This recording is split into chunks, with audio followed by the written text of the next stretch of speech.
बिस्मिल्लाहिर्रहमानिर्रहीम। Welcome to the next lecture. पिछले lecture में हमने कीबोर्ड स्टार्ट किया था एज ए इनपुट डिवाइस। हमने उसको डिटेल से डिस्कस किया, कीबोर्ड क्या है, किस काम आता है, और उसके जो बेसिक पार्ट्स हैं वो हमने वन बाय वन डिस्कस किए। कुछ पार्ट्स रह गए थे, तीसरा पार्ट और चौथा पार्ट वो हम आज के लेक्चर में डिस्कस करेंगे, और मुझे उम्मीद है कि आपने इसको बुक से भी पढ़ लिया होगा। तो आज हम स्टार्ट करने लगे हैं न्यूमेरिक कीज़ का पार्ट क्या होता है। बेसिकली ये न्यूमेरिक कीबोर्ड का जो कीज़ का पार्ट होता है, यह हिस्सा यह आपकी राइट साइड पे होगा। कीबोर्ड की पिक्चर आप अपने सामने रखें कीबोर्ड की, अगर कीबोर्ड है तो वो सामने रख लें आप, तो उसकी राइट साइड पे आपको लोकेट होगा। The numeric keys are used for two purposes depending on the status of the num lock key. यहाँ पे होगा ये कि इस कीज़ के दो फंक्शंस होते हैं बुनियादी तौर पे। एक तो न्यूमेरिक का काम करता है, दूसरा ये कर्सर को कंट्रोल करने के लिए भी इस्तेमाल होता है। अब इसका ये क्या ताल्लुक़ है, अब ये कैसे तय होगा कि कौन सा फंक्शन परफॉर्म कर रहा है, वो बेसिकली डिपेंड करता है आपकी स्टेटस ऑफ नम लॉक की के ऊपर। यानी एक नम लॉक वाली की होती है जिसको नम लॉक ही कहते हैं, उस की को अगर आप ऑन करेंगे तो दूसरी जो लाइट एक कैप्स लॉक की थी हमने देखी थी, दूसरी जो की है वो आपकी नम लॉक की होगी।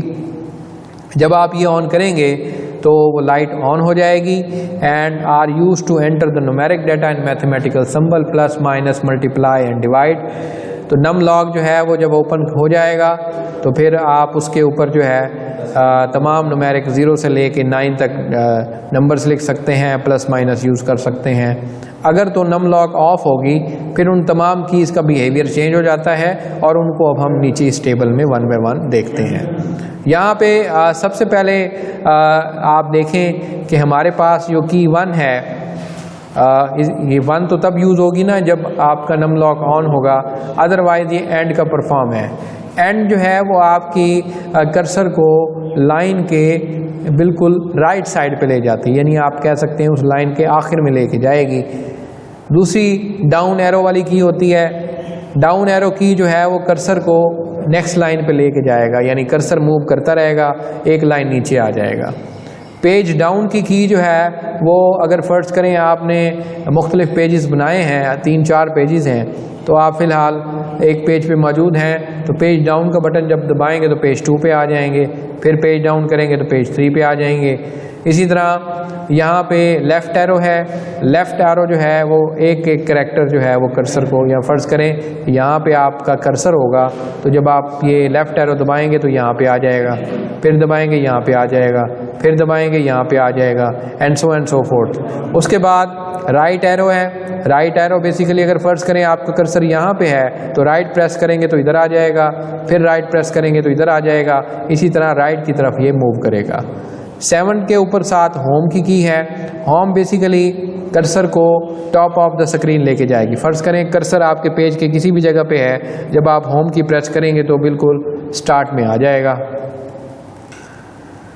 उसके बाद हमारे पास जो नेक्स्ट की है वो हमारे पास 8 की कीज़ है, यानी ये 8 के साथ अप एरो की है। Up arrow basically down arrow एक लाइन नीचे लेके जाएगा कर्सर को, ये कर्सर को एक लाइन ऊपर। फ़र्ज़ करें कर्सर यहाँ पे है तो अप एरो दबाएंगे तो इधर आ जाएगा। पेज अप की है, इसी तरह काम करेगी जिस तरह पेज डाउन काम करता था। पेज डाउन से हम एक पेज जो है वो नीचे चले जाते थे, ये एक पेज ऊपर आ जाएंगे। फ़र्ज़ करें आप 2 पे हैं तो 1 पे आ जाएंगे, 1 पे हैं तो फिर आगे नहीं जा सकते क्योंकि आप पहले ही 1 पे हैं तो उससे ऊपर कोई पेज है ही नहीं, तो फिर ये काम नहीं करेगी। उसके बाद अगली जो की है वो इंसल्ट की है, वो INS होती है। ये इंसल्ट की जो है वो 2 तरह काम करती है। एक इसका मोड होता है इंसल्ट मोड, दूसरा होता है ओवर टाइप मोड। अब ये टॉगल की है। टॉगल की का मतलब ये है एक दफ़ा प्रेस करेंगे तो आप इंसल्ट मोड में होंगे, दोबारा प्रेस करेंगे तो आप ओवर टाइप मोड में होंगे। फ़र्ज़ करें कि ये आपने टेक्स्ट लिखा है, कर्सर आपका यहाँ पे है। अगर आप इंसल्ट मोड में हैं तो जैसे जैसे आप लिखते जाएंगे इन N और L I के दरमियान आपके करैक्टर्स जो हैं वो लिखे जाएंगे। अगर आप ओवर टाइप मोड में हैं तो तब जो है जब आप इसमें लिखना शुरू करेंगे तो ये आप ये INS के ऊपर आप ओवर टाइप करता जाएगा, यानी ये आपके ख़त्म होते जाएंगे, इसके ऊपर और टेक्स्ट जो है वो लिखता हुआ आपको नज़र आएगा। यानी ऐसे दूसरे लफ्ज़ों में कह सकते हैं कि जो पहले टेक्स्ट मौजूद होगा वो ख़त्म होता हुआ जाएगा, उसके ऊपर ओवर टाइपिंग होगी। आखिरी जो बटन है वो डिलीट की है। डिलीट की बेसिकली कर्सर को राइट साइड से डिलीट करती है। एक बैक स्पेस भी हमने पढ़ी थी। फर्ज करें आपका कर्सर यहाँ पे है, आपने डिलीट की प्रेस की, तो डिलीट की से आपका कर्सर जो है यानी डिलीट की प्रेस करने से यहाँ ये आई डिलीट हो जाएगा, फिर दबाएंगे टी डिलीट हो जाएगा, फिर आई, ये स्पेस, फिर एस। उसके बाद अगर फ़र्ज़ करें बैक स्पेस होता तो फिर यहाँ से डिलीट होता, लेफ़्ट साइड से डॉट होता, फिर आर, फिर ओ, फिर एस, फिर आर, इसी तरह आगे ये सारे चीज़ें डिलीट होती। तो ये हमारा तीसरा हिस्सा हो गया। चौथा और आखिरी हिस्सा हमारा कीबोर्ड का होता है एडिशनल कीज़ का। एडिशनल कीज़ जैसे मैंने पहले बताया था शुरू के कीबोर्ड्स में नहीं हुआ करती थी, बाद में इनहैंस कीबोर्ड के अंदर उसका हिस्सा हुआ। तो अब इसमें कुछ कीज़ तो वो हैं जो अभी हमने ऊपर पढ़ ली हैं सारी, उनको आप यहाँ से भी यूज़ कर सकते हैं, पिछले हिस्सों से भी यूज़ कर सकते हैं। मिसाल के तौर पे एरोज़ कीज़ हैं, ये 4 एरोज़ कीज़ होती हैं, आपको नज़र आती हैं। एडिशनल की में मैं यहाँ पे अगर आपको शो करूँ, पिक्चर में ले जाऊँ दोबारा, तो यहाँ पे ये देखें, इस वक्त हमने ये हिस्सा पढ़ा है, ये स्टेटस लाइट्स हैं और ये हमारी सारी एडिशनल हैं। तो ये एरो कीज़ हैं हमारी, up arrow, down arrow, right arrow और लेफ़्ट एरो। इनका काम वही है जो अभी हमने नम में देखी है, वो इधर भी हैं, इधर भी हैं, आप जहाँ से मर्ज़ी चाहें यूज़ कर सकते हैं। यहाँ पे 6 कीज़ हैं आपकी, home, insert, delete, and, page up और पेज डाउन। ये भी वही फंक्शन है इनका जो यहाँ पे था। यहाँ पे इधर से भी प्रेस कर सकते हैं आप, इस हिस्से से भी आप यूज़ कर सकते हैं। बाकी ये 3 कीज़ रह गई हैं, इनको हम देख लेते हैं। तो यहाँ पे अब एडिशनल कीज़ में एरोज़ कीज़ मैंने अभी बताई हैं जैसे ऊपर आपको। तो यहाँ पे arrows keys are use to move the cursor position, यानी कर्सर की पोजीशन को मूव करने के लिए इस्तेमाल होती हैं। Insert, delete, home, end, page up और पेज डाउन कीज़ जो हैं ये किस मकसद के लिए इस्तेमाल होती हैं, ये अभी हमने नम पैड में कवर किया है, तो मैं अब दोबारा यहाँ पे इनको नहीं एक्सप्लेन करूँगा।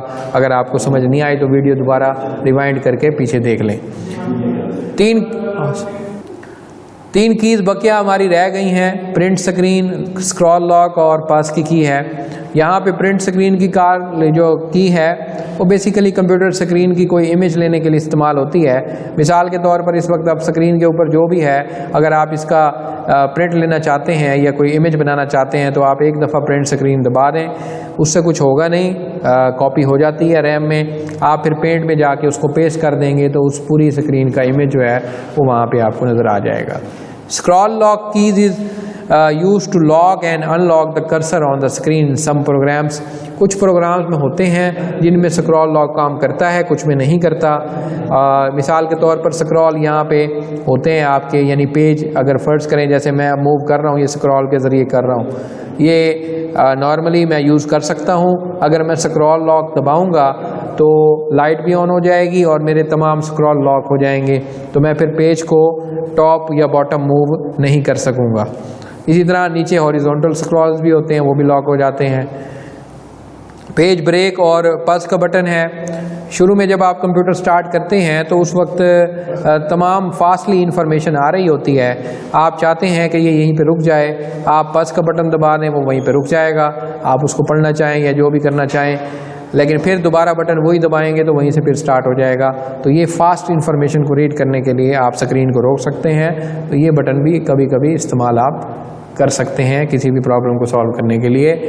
तो आज के लेक्चर में हमने कीबोर्ड का हिस्सा जो बकिया रह गया था वो हमने कंप्लीट कर लिया है। इसके साथ हमारी जो एक इनपुट डिवाइस थी वो कंप्लीट हमने स्टडी कर ली है, और मुझे उम्मीद है आपने बुक में पढ़ लिया होगा इसके बारे में, और आज का टॉपिक भी आप नेक्स्ट लेक्चर तक पढ़ लेंगे।